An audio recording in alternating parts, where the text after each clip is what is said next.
And the first thing that we learn here is that we must be available. Availability is key. Verses 3 and 4 tell us that he left Judea and departed again to Galilee. But, notice what it says next. But he needed to go through Samaria.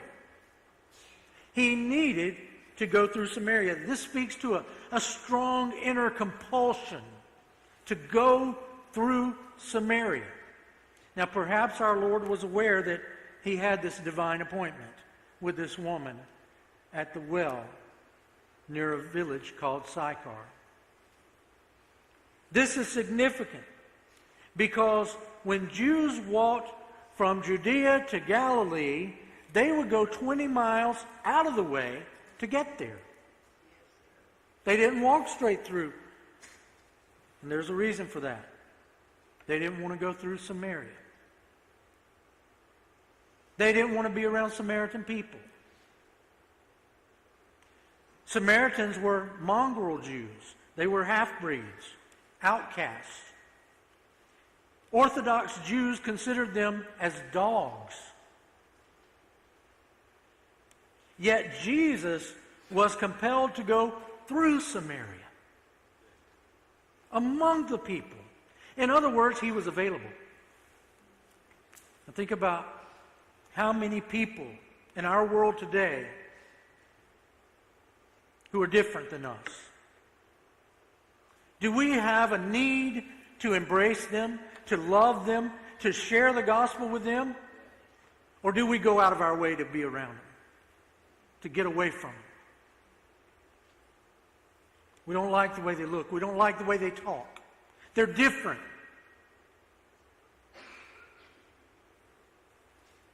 Are there neighborhoods you and I try to avoid? Of course there are.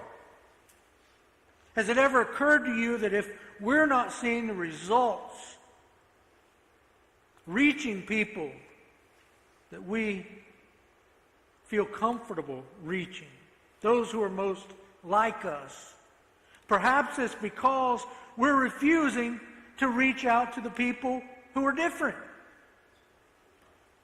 People in other neighborhoods.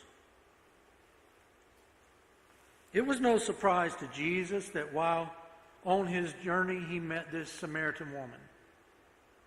We should understand that there were some tremendous barriers that could have kept Jesus from sharing with this woman. First of all, there was a racial barrier. This woman was a Samaritan. And as a rule, Jews never even spoke to Samaritans. Look down at verse 9. Then the woman of Samaria said to him, "How is it that you, being a Jew, ask a drink from me, a Samaritan woman? For Jews have no dealings with Samaritans." Even in 2017, think about it.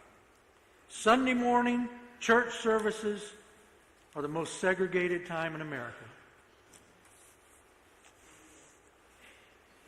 We've got to overcome racial bias.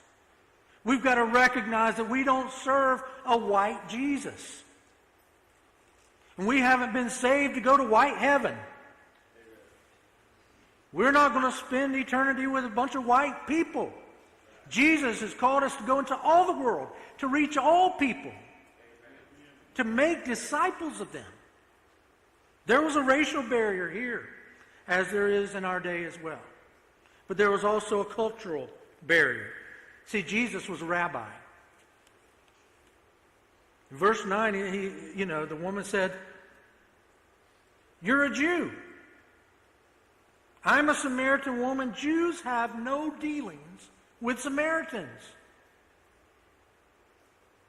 In other words, no respectable rabbi would ever be seen talking to even a woman in public, much less a Samaritan woman. Are we too guilty of neglecting people because of cultural barriers? Now, I know that most Christians are willing to give money to send missionaries to other countries, to go to those places where there's disadvantaged people so they can hear the gospel, so churches can be built in their communities. But how many of us are willing to reach out to those who have very little to offer us in our own community? If they don't have the skills to contribute, if they don't have the money to contribute to our church, do we still want them? Jesus makes it clear in the Great Commission that making disciples of all people means all.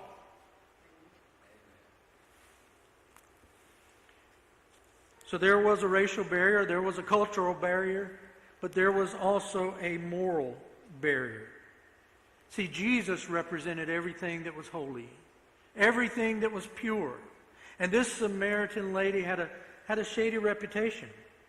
Look down at verses 17 and 18. Or actually go back to 16. Jesus said to her, "Go call your husband and come here."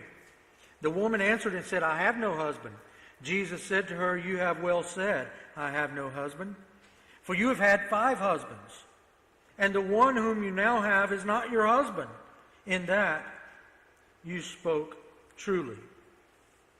She had been married 5 times, was currently living with a man who wasn't her husband.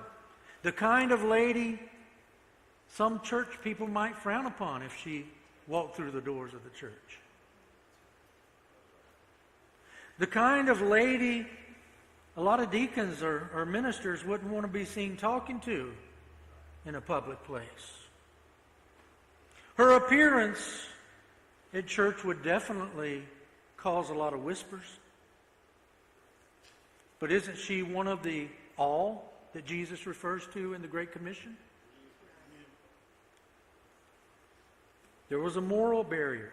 Jesus could have used that as an excuse and said, "Well, I'm not going to talk to her. She's lived a shady life." But then there was also a physical barrier. We note in this passage that Jesus was weary. He was fatigued. He sat on the well because he was tired. He was hungry. He had sent his disciples into town to get some food.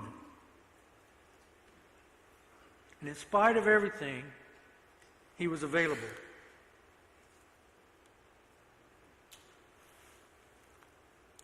Verse 6 says, "Now Jacob's well was there. Jesus, therefore, being wearied from his journey, sat thus by the well." It was about the 6th hour. He was tired, nevertheless, in spite of this physical barrier, he was available.